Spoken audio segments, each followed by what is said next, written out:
حضرت عائشہ صدیقہ رضی اللہ عنہا بیان کرتی ہیں کہ رسول کریم صلی اللہ علیہ وسلم رات میں اپنے حجرہ کے اندر تہجد کی نماز پڑھتے تھے۔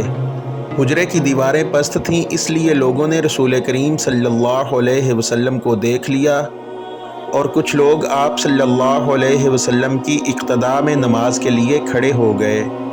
صبح کے وقت لوگوں نے اس کا ذکر دوسروں سے کیا۔ پھر جب دوسری رات آپ صلی اللہ علیہ وسلم کھڑے ہوئے تو کچھ اور لوگ آپ صلی اللہ علیہ وسلم کی اقتداء میں اس رات بھی کھڑے ہو گئے۔ یہ صورتحال 2 یا 3 راتوں تک رہی۔ اس کے بعد رسول کریم صلی اللہ علیہ وسلم بیٹھے رہے اور نماز کے مقام پر تشریف نہیں لائے۔